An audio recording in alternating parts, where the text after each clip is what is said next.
क्या आपको मेरी तरह भूत प्रेत आत्मा की कहानियों में दिलचस्पी है, या आप भी इन चीज़ों को मानते हैं, या आप ऐसा मानते हैं कि किसी की आत्मा किसी के ऊपर आ जाती है और सारा सच बता देती है?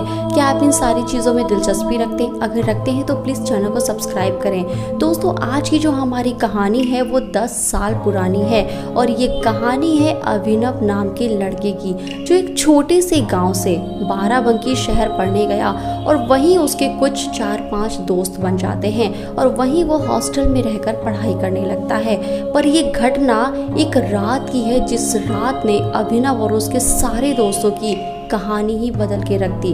परीक्षा का समय नज़दीक था तो सारे दोस्तों ने समझा, आपस में बातचीत किया कि लाइब्रेरी चलते हैं और पूरी तैयारी परीक्षा के लिए करते हैं, एग्ज़ाम की तैयारी करते हैं। अब सारे दोस्त 12 बजे करीब या 11 बजे करीब लाइब्रेरी में चले जाते हैं। पूरे हॉस्टल में सन्नाटा पसरा होता है। सर्दी भरा दिन था और पूरे हॉस्टल में सन्नाटा पसरा होता है, घना कोहरा होता है और पांचों दोस्त लाइब्रेरी में बैठकर पढ़ने लगते हैं। अब समय धीरे धीरे पढ़ते हो जाता है और समय हो जाता है पूरा 1 बज जाता है। उसी में एक लड़का होता है सुरेश नाम का।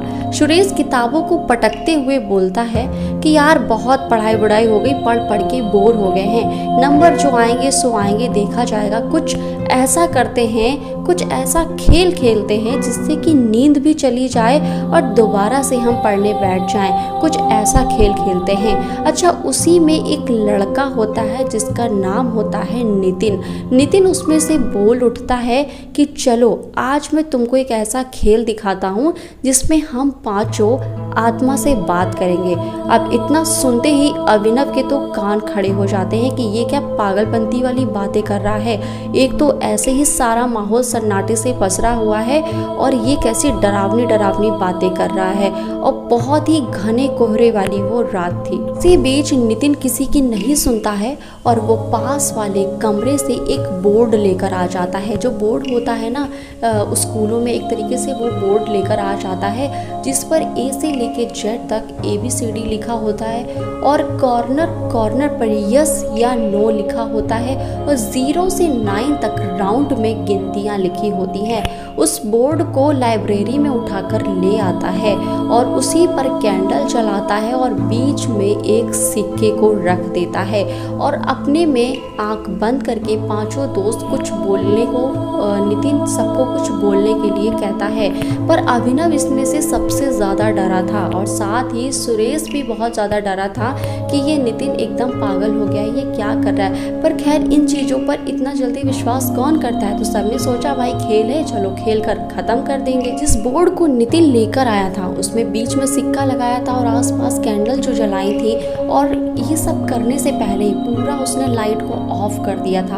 अब पांचों दोस्त बोर्ड के चारों तरफ बैठे हैं और नितिन उसमें से ये खेल खेलने के लिए पूरे एक्साइटमेंट में आ चुका है और वो ये कहता है कि अगर आत्मा आएगी तो कुछ अलग अलग चीज़ें होना शुरू हो जाएंगी। अब इतने में ही जो बीच में सिक्का रखा हुआ था वो थोड़ा सा राउंड करने लगता है और ये देखकर पांचों में से एक लड़का इतना डर जाता है कि तुरंत ही वहाँ से अपने रूम के लिए भाग जाता है। अब बचे हैं वहाँ पर 4। अब कुछ ऐसा होता है कि नितिन ऐसा बोलना शुरू कर देता है कि अगर यहाँ पर कोई भी आत्मा है तो मुझे कुछ करके बताए या फिर वो मुझसे बात करे।